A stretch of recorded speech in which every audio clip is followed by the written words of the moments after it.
tatlong lagare. Ang tatlong pelikula, sabay-sabay. Kasi ang usapan, huwag malilate. Yan talaga tinuro sa akin ni Philip Salvador.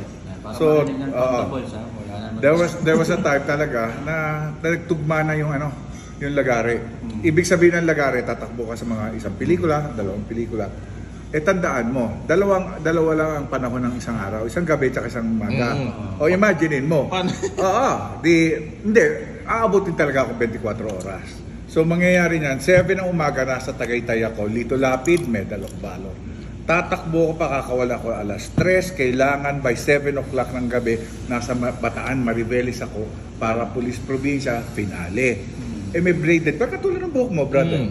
I-braid, tapos may mga may mga yung blankong shell ng nakalagay sa dulo.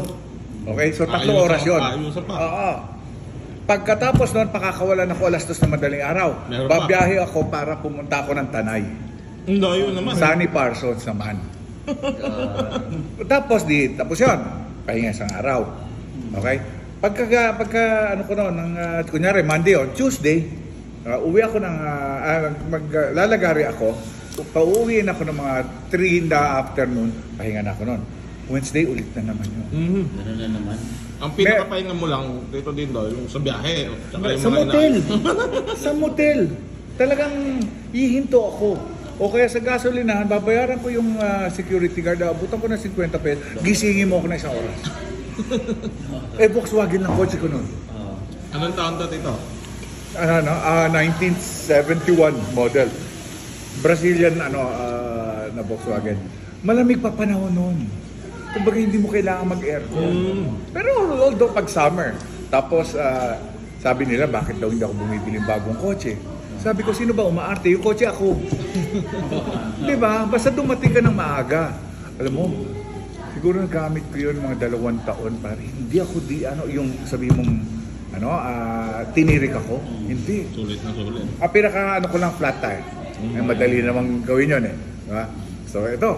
Tapos na nung imaginein mo yung linggong yon, 10 pelikula ang ginagawa ko. Anak ng... Paano mo pagkakasyahin ang 7 araw sa 10 pelikula? Mamatay man mga anak ko. Kaya nag-asawa ko 35 na. Pero yung mga director, sila nag-uusap. Tapos, kagandahan, magaling yung manager ko noon, kapatid ni Phil Salvador, si Kuya Ramon Salvador. Siya siya nag-i-schedule. Oo. Kukunin nyo si Dido, tapos ngayon mamadaliin nyo. Yung mga ito, yabang ko. Sabi ko, Boss Ramon, meron ba akong bakasyon? Meron ka, 3 araw. Ginawa ko, ginulat ko yung asawa ko. Sabi ko, natutulog stress ng bago. Sinakay. Tapos pinilagyan ko na ng damit sa likod yung isang sasakyan. Labas kami. Pag-gising niya, nasa Session Road na kami. Tuwan-tuwa ako, di ba? Di sa'yo namin. Naka-check-in na kami. Walang yan, nag-lunch time kami. Tumawag kagad Kuya Ramon. Kaya naman, sa Baguio ako, hindi ba sinabi sa'yo, meron kang shooting ngayon? Kasi biglaan, may bagong uumpisahan, pang-11. Tinanggap mo? Hindi, sabi ko, Kuya Ramon, sa araw lang naman, please. Alam mo, bumaba kagad ako, kararating ko lang. Schedule na lang. Inano niya. Grabe yun. Basta ganito.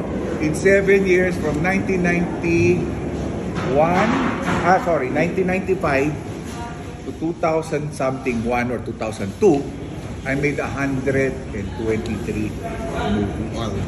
Lahat ng major action star, Lito Lapid, Fernando Pocors, Philip Salvador, Bong Revilla, Robin, at saka Rudy Fernandez, pare, huwag mo kakalimutan. Tapos yung mga junior action star, Doc Diaz, Raymond Santiago, Justoni Alarcon, lahat yan. Pati Vic Soto and Joey De Leon, Redford Dwight. Wala pa yung TV guesting.